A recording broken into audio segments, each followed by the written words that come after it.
Con 26 votos a favor, 7 en contra y 8 abstenciones, las comisiones del Senado aprobaron en lo general el dictamen que permite el uso recreativo de la marihuana para mayores de 18 años. Para examinar el tema nos acompaña Tania Ramírez, ella es directora de Política de Drogas de México, Unido contra la Delincuencia. Tania, ¿cómo estás? Muy buenas noches. ¿Qué tal? Muy buenas noches, Leo. A ver, primero una visión general. ¿Lo que se aprobó es bueno o es malo?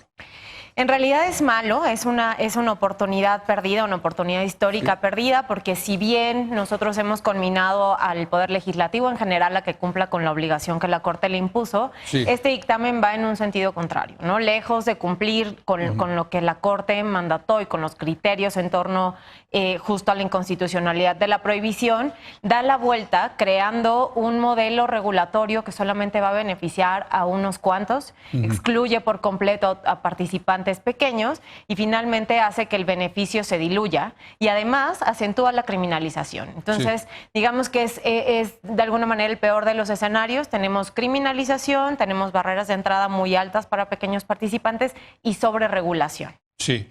Ahora, entonces, si entiendo bien, a ver, primero hay que decirle a la gente, esto es un orden de la Suprema Corte que dijo, por cuestiones de derechos constitucionales, ustedes, Congreso, tienen que legislar para legalizar el uso lúdico o recreativo de la marihuana, ¿no? Así es. O sea, es una orden que le da la Suprema Corte, los senadores y diputados en su momento lo tendrán que hacer, ya van retrasados, por cierto, pero bueno.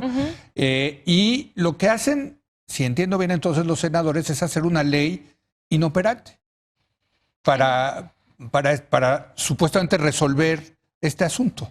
Eso es lo que nos estás diciendo. Totalmente. A ver, primero tenían el primer plazo era octubre del año pasado, 30 de octubre, pidieron un plazo más en un ejercicio inédito donde la Corte les dice está bien, entiendo la complejidad del tema.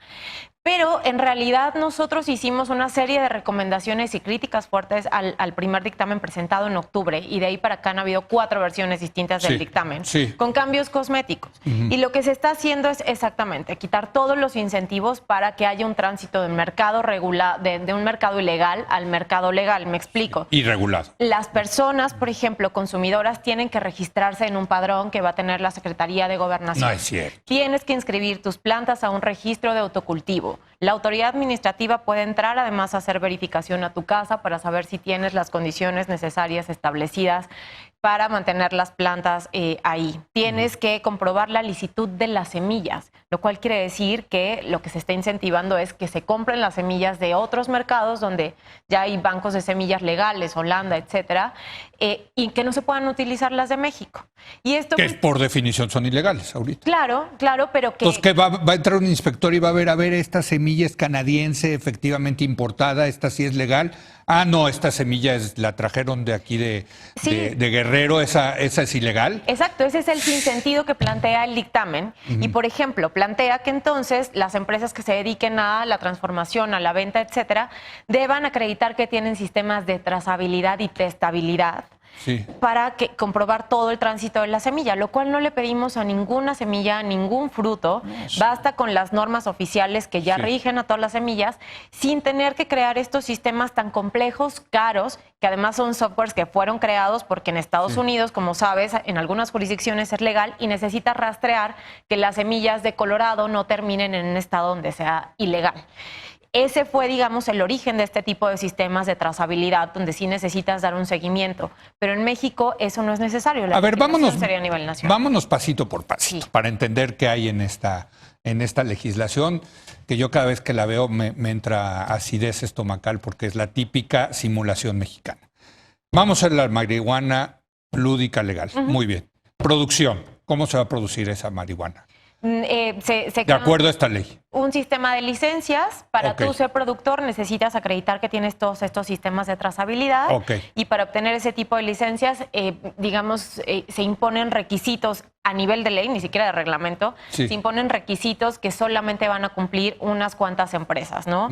Tener ciertos años en el Registro Federal de Contribuyentes, acreditar cierta entrada, etcétera. ¿Pero cómo? O sea, por definición, no hay ahorita empresas marihuaneras o canábicas, como le quieras llamar. Claro, y lo que le impide es la entrada a los pequeños pequeños productores que a lo Claro. mejor quieran generar una cooperativa, Sí. a emprendedores, a etcétera, Claro. privilegiando sí a las empresas que ya tengan todo este tipo de integración. Pero Y por definición no tienen esa integración, ¿no? por definición no lo tienen. Habrá algunas que ya estén instaladas en Canadá, por ejemplo, que puedan traer entonces, toda su infraestructura. Entonces ya empezamos a ver la mano, quién está atrás de esta mano. Los que efectivamente ya son legales en otros países que rápidamente podrían hacerse legales en México. Exactamente, quienes ya tengan toda la infraestructura que Sí. esta ley pide, que además se parece mucho a la infraestructura que se pide en otras jurisdicciones donde ya es legal, Sí. lo cual aumenta mucho más las sospechas, eso y que De bueno, cabildeos de... hay ya cabilderos registrados en el registro de cabilderos del Senado, empresas canadienses han estado presentes en los foros y bueno, Que está bien. Claro, siempre se Que está supo bien, que- el problema es que no hay empresas mexicanas registradas, Claro, ¿no? claro. Porque es que de verdad yo a veces digo, ¿en qué mundo viven estas personas? O sea, sí te dejo a la empresa canadiense que es legal, pero a la empresa mexicana, no, esa es ilegal, no puede venir a cabildearnos. ¿En dónde estamos? ¡Qué barbaridad, Tania! Sí, estamos en el peor de los escenarios y podríamos estar perdiendo una oportunidad histórica y que se pierdan. Estamos perdiendo de vista cuáles son los ejes de esta regulación. Sí. Al final se trataba de un tema de justicia social, Sí. seguridad, salud pública y sí, los derechos que enmarcó la Corte en sus decisiones. Y todo esto está quedando borrado porque además de que seguimos criminalizando, creamos sobreregulación, por ejemplo, para el tema de cáñamo industrial. A ver, espérame, antes de irnos acá, porque yo quiero acabar con esto. Producción, ya nos dijiste, hay esa producción, también hay autoproducción, que tú decías, las plantas, ¿no?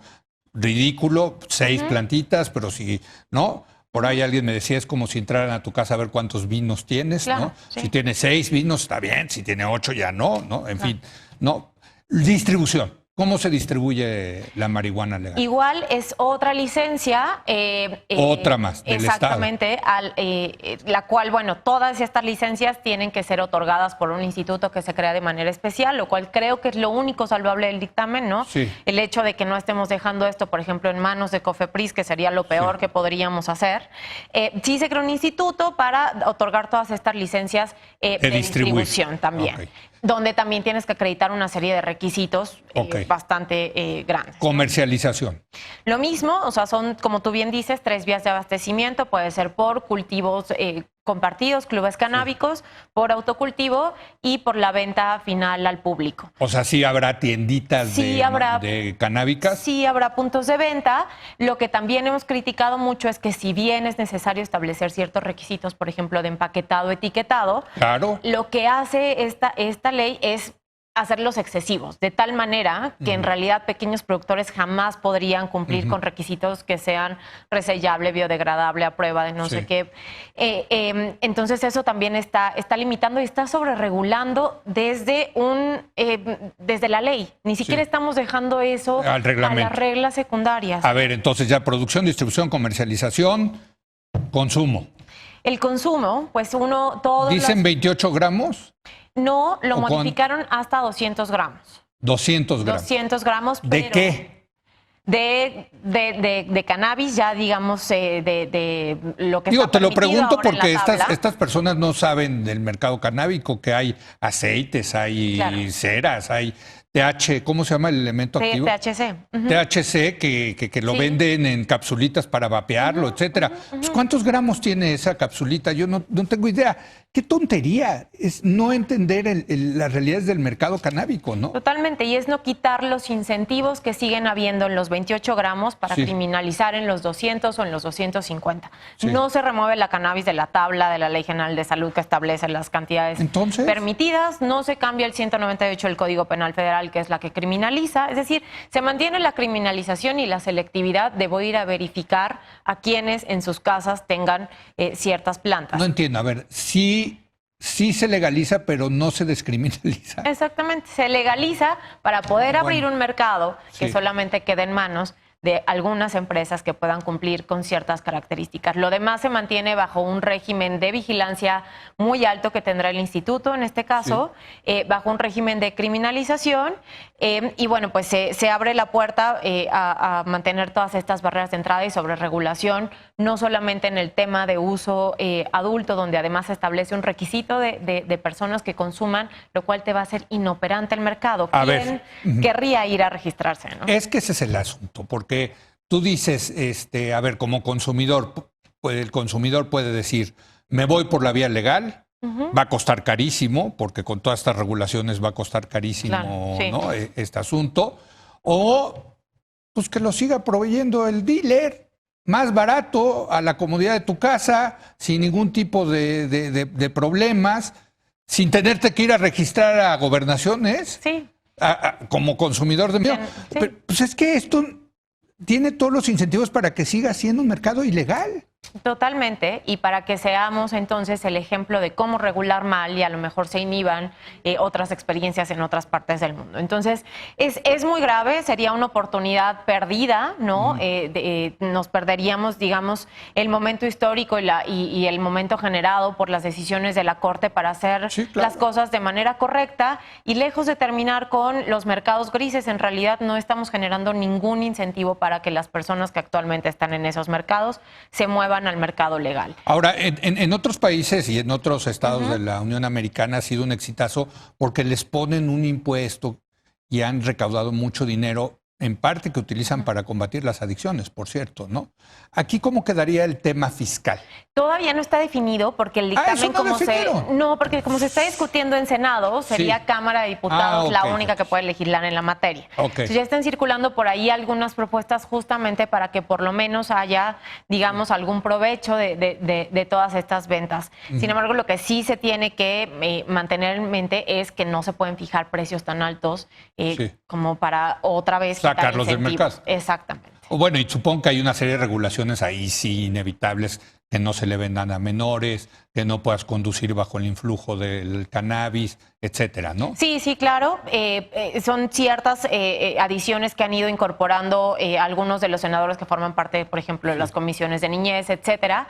Pero en realidad también hay por ahí como algún margen para que, por ejemplo, la industria de bebidas azucaradas, la industria alcoholera, la industria, digamos, de golosinas, etcétera, sí puedan meterse con los productos que tienen menos de 1% de THC. Entonces se abre la puerta para que se cree también ese mercado. O sea, ¿no? un pastelillo con Sí, completamente. cannabis. Que es algo que COFEPRIS ya había intentado hacer con esto, con los lineamientos que también ya se han comentado acá, y que ahora se vuelve otra vez con esta idea. Entonces, digamos, está toda la mesa puesta para que solamente ciertos actores, ¿no?, se beneficien de esto, y los demás a lo mejor ya no van a seguir, no sé, los campesinos trabajando para el crimen organizado, pero sí para las transnacionales. Bueno, me va a permitir nuestro productor una pregunta rápida más, porque tiene que ver con el cáñamo industrial. O sea, la marihuana, el cannabis no solamente es la flor que se utiliza para medicinal o lúdico, sino hay también el tema de las fibras, etcétera. ¿Tú querías decir algo al respecto? Sí, también a lo que me refería con sobreregulación es justo eso. No se necesita crear una regulación de cero, digamos, solamente se tendría que seguir con la regulación que ya se da para el papel o que ya se da para otros productos de uso industrial, y en cambio esta ley abre un capítulo inmenso para otra vez meter un montón de barreras y un montón de regulaciones también para esta industria. Entonces, de lo que se trata pareciera es de generar o poner todas las barreras para que esto sea inoperante. Hay otro dictamen, hay un dictamen que trabajó Secretaría de Gobernación con CONADIC y Secretaría de Salud, ya se puso sobre la mesa y podría ser una muy buena opción antes de que esto pase a pleno y de que pase a Cámara de Diputados. Tania, muchas gracias. Gracias a ti. Qué barbaridad las simulaciones mexicanas, de verdad. Legalizamos, pero no descriminalizamos. No, es que me rebasa, de verdad, a veces las tonterías que se discuten en nuestro Congreso. Gracias a Tania, gracias a usted. Muy buenas noches.